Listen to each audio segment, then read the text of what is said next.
Hello, I'm Elaine Stevens, and I want to welcome you to Artbeat.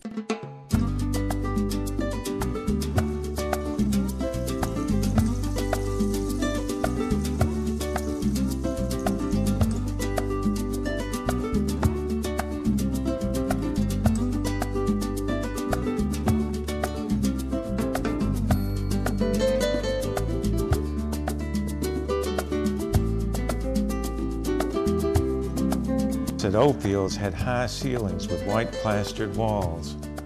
Bob's eyes lit up whenever he contemplated the murals that could adorn those walls. Ideas raced in his head.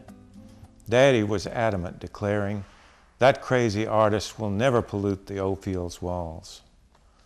Bob solved the problem with very large sheets of charcoal paper, taped or tacked to the walls. There was first a farm mural. The Oldfields barn was the central motif, but the animals were featured. Again and again appeared our horse Jim. Jim, who was small and scruffy, and who consented to his various tasks without enthusiasm, sprouted wings of thunder and hooves of lightning in the mural. His mane became waves of the sea. Of course, Jim retained as well the humility of his day-to-day chores, of drawing the plow and the wagon on his appointed rounds. The cows became subjects of surpassing beauty. Turkeys, chickens, pigs fitted themselves into the design in miracles of shape and color. Corn, watermelons, tomatoes, potatoes, beans appeared in their seasons. People in attitudes of grace performed their functions, carried feed pails, held reins, wielded hoes, rakes, pitchforks. Even the pecan grove appeared in its bare and misty winter state. One spring, Bob did a mural of cutover land that was a strange new creation. The great yellow pines had lived there for years untold, exuding a dry, rather bitter air. Their carpet of needles discouraged most other plant life. Only the bitter, low gallberry bushes came up through them. The lumber companies had come through, making a clean sweep of the timber. Suddenly, in the spring, the decimated land became prolific and spongy, filled with creatures to match. I don't pretend to understand how this happened. It must have something to do with the new drainage patterns, he said. You have just heard the voice of John Anderson, son of Walter Anderson, whose name obviously needs no explanation. And here we are in the Walter Anderson Museum of Fine Art, where you can come and see the lost murals. But today, right here on Artbeat, we're going to give you a little bit of a taste of what it was like growing up in the Anderson family, as John tells us a little bit more about the lovely book his mother's written and the many creative things the Anderson family is known for. John, I can't even begin to tell you what it's like to have you on the show. Thank you so much for joining us on Artbeat. Well, thank you for inviting me, Elaine. Yes. Don't you notice, see, I'm so loud and he's so soft-spoken, but we'll get this done. It's amazing to see you as an adult coming forth with all this wonderful enthusiasm in that Anderson way about your family's history. Now, why is it that passage means so much to you, the one that you read to us? Well, in that passage, my mother describes how these murals were made. So that actually is the source of credibility for this exhibit, for actually 3 exhibits. This is part 2 of a 3-part collection of exhibits. Now, why do we call them the Lost Murals? There are several reasons. For one thing, almost every painting, all but one of the paintings in this exhibit went underwater in Hurricane Katrina. So they were lost in that particular, on that particular occasion. They were also lost several times before that.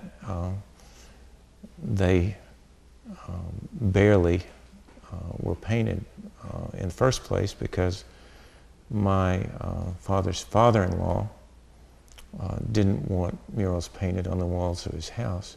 He said that creative artist or that artist isn't going to create anything worthwhile, right? Right. He was not pleased with the idea of Daddy painting murals on the walls of his house. So Daddy tacked up pieces of paper and painted murals on the pieces of paper. And that is how the murals first came into being. Of course, periodically, his father-in-law would come through and tear the pieces of paper down. Oh my goodness. So that would be one occasion upon which they were lost.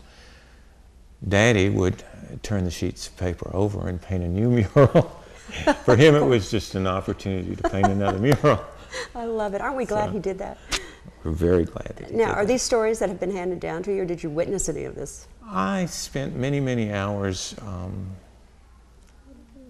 sitting at my mother's feet, listening for pearls of wisdom to drop from her lips. Mm-hmm. So most of what I know comes from her. Now, the book, may I hold it? Yes. It's always a treasure to hold something by an Anderson, and it's called Approaching the Magic Hour, Memories of Walter Anderson. This is by your mom, but now, obviously, there were several children around, and what are your most definitive memories of your father's artistic personality? Well, actually, I truly met my father after he died. He was there throughout my life and didn't die until I was 18. But we tended to avoid Daddy. He was an embarrassment to us.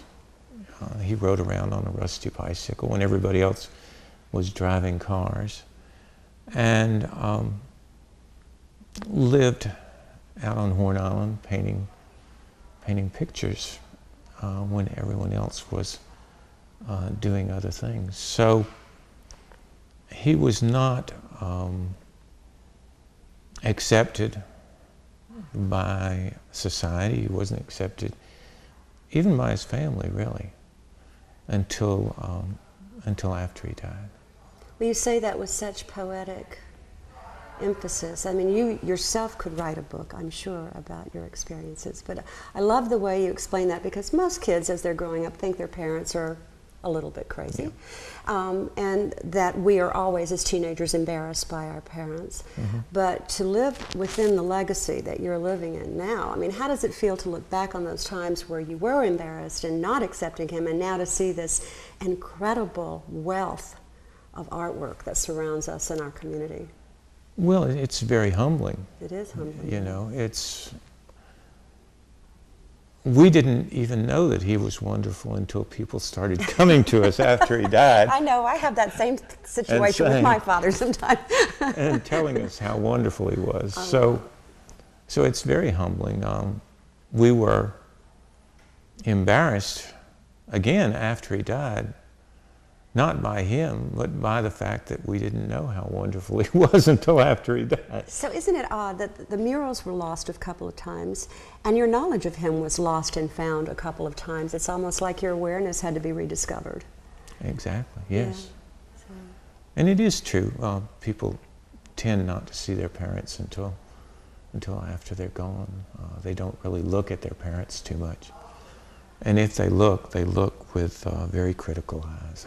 About the rusty bike, I happen to like that rusty bicycle. I used to go and see it in the old little house that was on the commune there at Shearwater before they'd moved everything over here. But it was enchanting to think that a man of his caliber, in my estimation, because I didn't know him like you did, would ride around the community and paint the murals as we have seen in the community center here, and do all this magnificent work, and then have a variety of media that he would work with, right?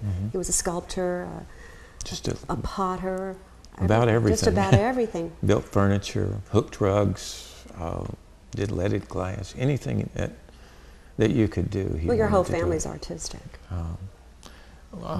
Most of them have some artistic And you? leanings.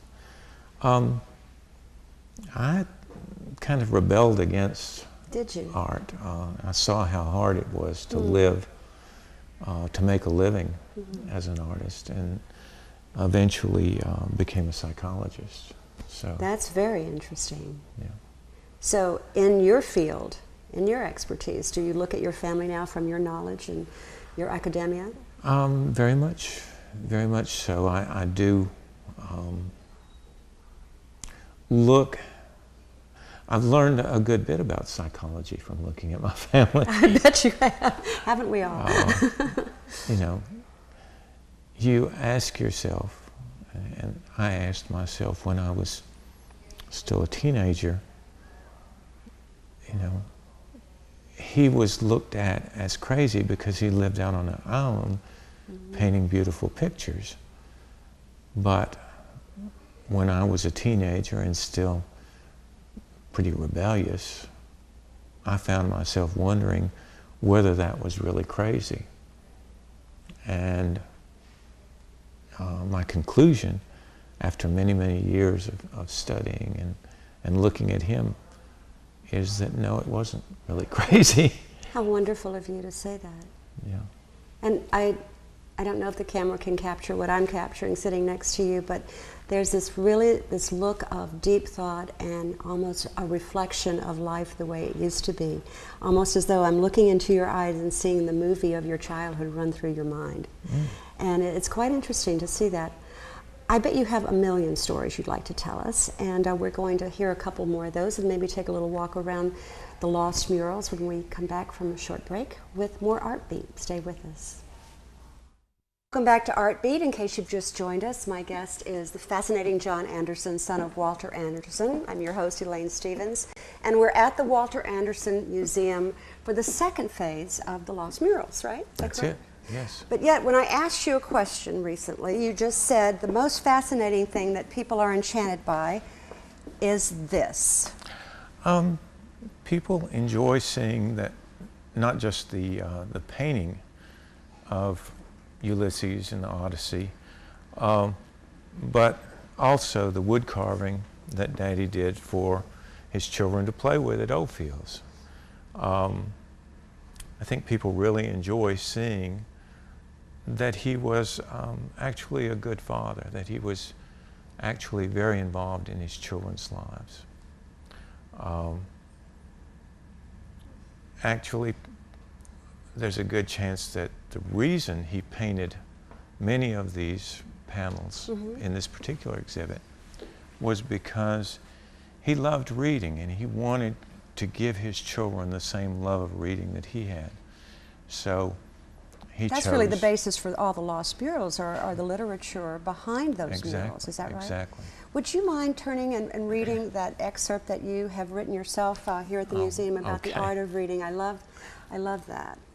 Well, when my father was a little boy, his mother put him in a preschool taught by two fairly eccentric older ladies in New Orleans Garden District. And her criteria, his mother's criteria, was not whether these two older ladies could really take care of the children well. She was fond of the school because during nap time, they would read to the children from classic literature. Wow. Along with Grimm's fairy tales, they read epic poems like the Iliad and the Odyssey, selections from Milton's Paradise Lost, or Orlando Furioso, or the poems of Ossian might also find their way into the dreams of these young children. Attending this school helped to give him an active imagination. When he was only about 6 years old, his mother pointed to sculptures at the entrance to a public building in New Orleans and asked him what he thought they were. He responded happily, without any hesitation at all, that they were, of course, griffins, just as if they had been a pair of blue jays. Reading had already begun to shape his world at that time. He wanted very much to give this same excitement, this same sense of wonder to his children. So in those first years of his children's lives, he covered the walls of their home with murals depicting various classic books of literature and the fairy tales. He loved epic and voyage, and as you can see, I can see by this, but it's so intricate, and it's really identical to the work that is painted. And just moments before, when we were on break, John was noticing that a portion of the Viking ship was not as it should have been, and you pointed that out to Doug, right? And you told him that it needed to be more erect in this position, and so those are memories that must stand out quite vividly in your mind about the way it needs to be. Well, everyone likes to know that his father is so involved in their life that he's willing to spend God knows how many hours carving a toy like this for his children. It's absolutely magnificent. Of course, having that childlike wonderment that we get when we do Art Beat here, I just want to reach out and touch it. You know, but I noticed that you were so respectful, you didn't even want to touch it. I just didn't want to get embarrassed by having the whole thing fall apart when I touched That's what it. I'm afraid of too. But John has written something quite beautiful. When you come to the Walter Anderson Museum, as you enter and just past the gift shop, it's called The Lost Murals, The Art of Reading. And when we first began doing Art Beat, I promised the audience that we would be doing a variety of art, including culinary arts, visual arts, of course the arts of Walter Anderson, George Orr, and all our famous artists here on the coast. But truly, the magic art of reading gave your father, and that's so important to children nowadays, that inspiration to create this incredible world of beauty that surrounds us all. I mean, now, one of my favorite lines from the book is about the animals, because obviously he had a tremendous respect for nature. Do you mind quoting that? I mean, you probably know it by heart about them being part of heaven. Well, he used animals and birds. Birds, dogs, and cats are holes in heaven through which man may pass. It's probably the quotation that you wanted me to quote. There's a follow-up to that in which he kind of explains what he was talking about in describing a bird taking flight. He wrote, "The bird flies, and in that fraction of a second, man and the bird are real. He is not only a king, he is a man. He is not only a man, he is the only man, and that is the only bird. And every feather, every mark, every part of the pattern of its feathers is real. And he, man, exists, and he is almost as wonderful as the thing he sees." It was these moments of existence that Daddy was painting, these moments of pure existence, when he didn't want to be no fiber of his being wanted to be anywhere else. He was totally in that place. In that moment. In that moment. He was quite advanced in his thinking in that regard, and I know when you come to Walter Anderson, and I hope you do, you can hear there's quite a bit of activity here today, and I'm glad to see that because the Lost Murals are something to behold.